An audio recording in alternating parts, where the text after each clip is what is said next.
शिकायतों से घर नहीं चलता मेरे बाप। जवानी बर्बाद करनी पड़ती है पैसा कमाने के लिए।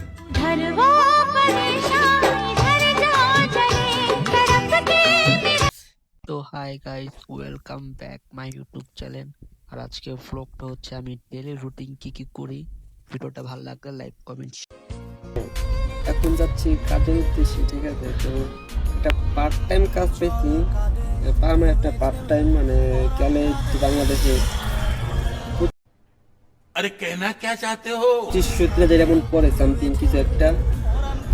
আর দেখাই ভিউটা এখানে মাথা হ্যাঁ না, আমি অনেক গাড়ির ভিতরে তো হেলে বেড়াতে দেখা যায় না। যাই হোক, ফ্যাক্টরিতে একটা কাজ আসছে, ছোটো কাজ, তো ফ্যাক্টরিতে কাজটা করি। আর পুরো ভিডিওটা ভালো লাগলে অবশ্যই লাইক কমেন্ট শেয়ার করে যাবেন। মূল কথা হচ্ছে যে কোনো কাজে ছোট বড় না, সব কাজই সমান। যখন বিদেশে আইসবে টাকা কামাই দেব যে কোনো মূল্যে, ঠিক আছে। তো এই কাম মনে করেন এতটা কষ্ট না, তো সহজও না, মানে পিঠ মুঠ পরে ব্যথা হয়ে যায় এমন একটা পরিস্থিতি। তাও অনেক কষ্ট মষ্ট করে করছি। তো একা প্রোডাক্ট ক্লিন করছি প্রায় 3-4 ঘন্টার পরিশ্রমের পর। তো পুরা খালি বলে পেয়েছিলাম। তা আমার অবস্থা পর নাজেহাল। এই যে ক্লিন, ফুল ক্লিন করছিলাম। আর এখন কাজ শেষ, এখন যেতেছি এগুলো নাকি আরেকটা গোড়াও নেই এখন গাড়ির ভিতরে।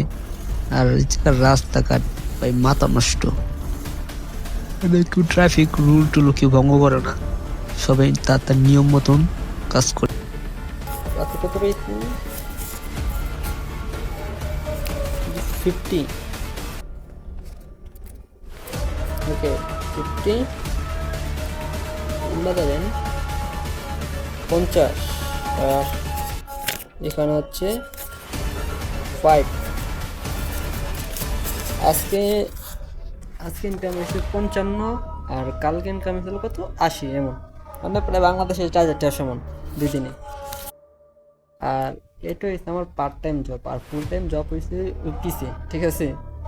তো এই থাকার থেকে বাংলাদেশে 2-3 হাজার চা পাই, এই